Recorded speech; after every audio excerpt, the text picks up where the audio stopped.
Our main man out in California is on the line. Josh Richards, a little weekend pregame. JR, what's cooking, buddy? Nothing much, but I've been seeing some stuff in LA that I don't know you guys are going to be so happy about. Like, I don't know if you guys... sports stuff or general stuff about me and Evan? No, not so much general stuff about you and Evan. More on the sports side, I would say. I don't think a lot of people are talking to you out here because they didn't see the TikTok. I'm going to have to rip into you both for that because I didn't see the TikTok dance made together. But moving on from that, LA's holding the 2022 Super Bowl, right? Right. And going around, they're getting into the promo. You know, you see Rodgers, you see Mahomes, you see Brady, but right. You know who you don't see at all? Hold on. So in LA where you're at, they're starting to promote Super Bowl at 56 next year. Yes. And they got Mahomes, they got Brady.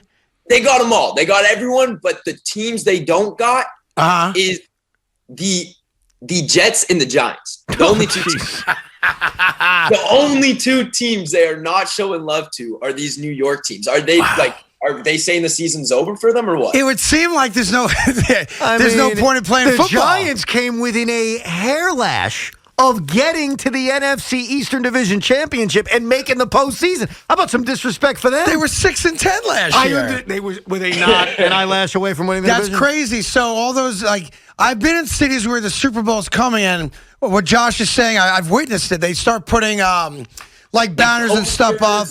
Yeah, like hotel rooms and this kind of stuff, and they promote the stars. Damn it. What? There is a picture of Deshaun Watson, I'm sure, and since he'll be a Jet hopefully soon, maybe by, Yeah, but what is that? Maybe soon. Maybe they bring the love to New York, but I feel like they're pretty much telling New York to pack it up and not even play this year. Well, I mean, it's an anti-New York bias from L.A. L.A. hates New York to begin with. That's really what it's about. I understand we don't have the greatest teams, but still, it does seem to be a little bit going on there. Well, I hate to say that it's accurate, though. I mean, well, Sam Darnold didn't throw 10 touchdown passes last year. He's also not going to be on the Jets next year. True. That's kind of depressing to me, though, Josh, that you're out there walking in, the NFL stuff's already promoting this. Oh, it's probably not the NFL. It's probably the hotels, whatever. But no Jets and no Giants. We've no chance of getting to a Super Bowl. The expectations in LA are very low for you guys. They're actually zero. Now, have you, you're a Bills fan, so your allegiances are straight. Although I see over your right shoulder, though, if I'm not mistaken, that looks like a New York Ranger 99 jersey. That is a New York Rangers signed Gretzky jersey. Signed Gretzky. That's a Canadian thing. You Canadian guys have that weird connection. You know what, though? I'm curious about why a Ranger Wayne Gretzky jersey. Because when I think of Wayne Gretzky, You think Edmonton, yeah, right? Of course I do. Yeah, I mean, I think we knew a guy that was friends with Wayne, and he happened to have this jersey. So they sent it to me as a gift. Nice. Isn't it nice getting gifts that you don't expect? It is great, actually. I once got a 60-inch Samsung TV screen, but it's because I was gambling, tens of millions of dollars on an illegal website.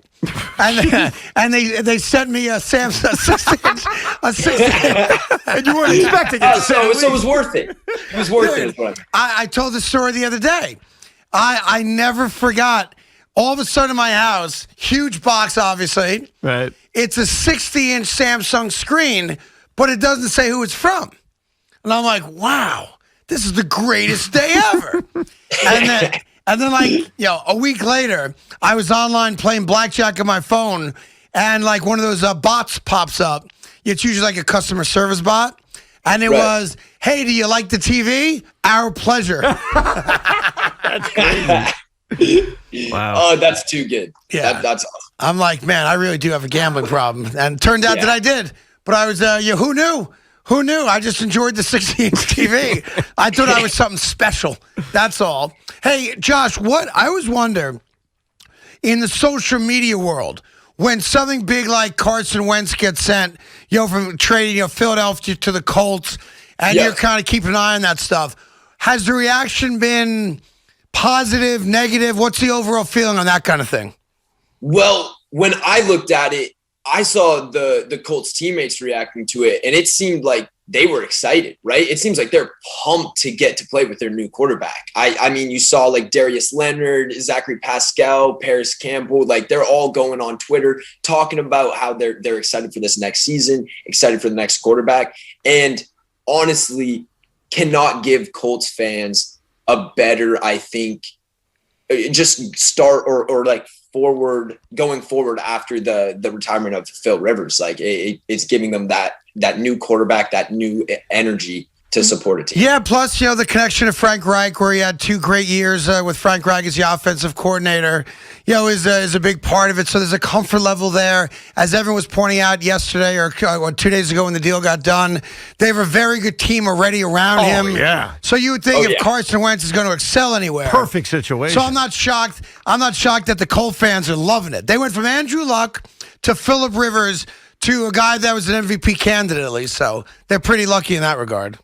Yeah, definitely are lucking out on the QB side. It felt like the Eagle fans hated Carson Wentz, wanted him gone, and then when they traded him, complained about, wow, we didn't get enough of Carson Wentz. It felt like Philadelphia was just looking for a reason to complain with that. I mean, I feel like when you're an Eagles fan, sometimes you're always just trying to complain. Yeah, that's very true. You got a lot to complain about as an Eagles fan. That is very true. I lived in Philadelphia. That might be the truest statement that's ever been uttered on this show. Sometimes when you live in Philly, you just complain. Yeah. Sadly, it's true. Now, last week when you came on, we had this conversation. I'm not a wrestling guy, but Evan and Tommy, one of our producers, is.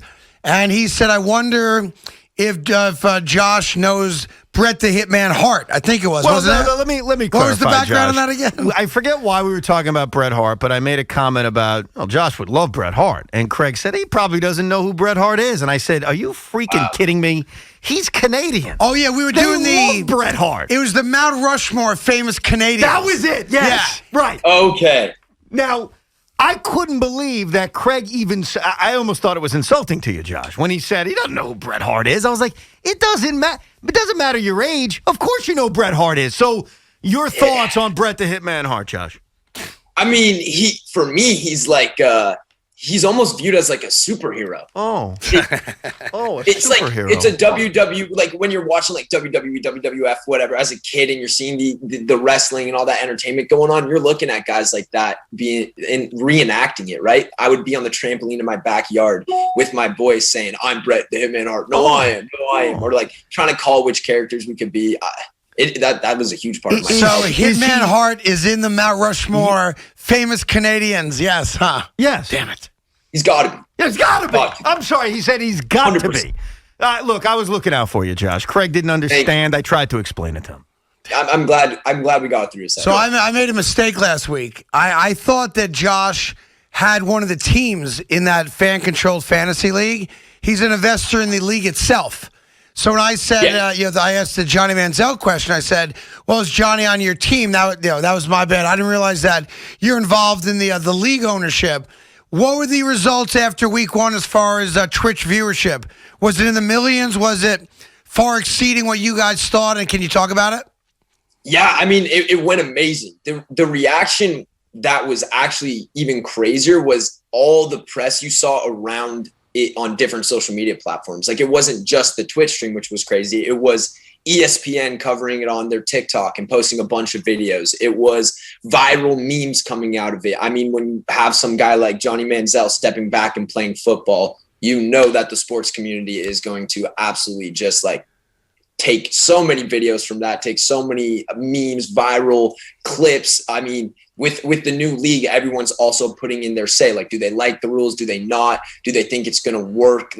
So it just like created this massive media frenzy for over the weekend of it being, the first. I think that's the payoff for it. I don't think you could judge it just based on how many concurrent people watch it live.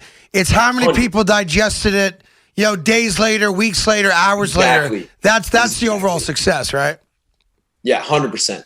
Yeah, and by the way, I thought it went well because Not just because people are talking about it. The game presented itself well. It was entertaining. It was different. Yeah. It's not trying to be the Arena League. It's not trying to be the NFL.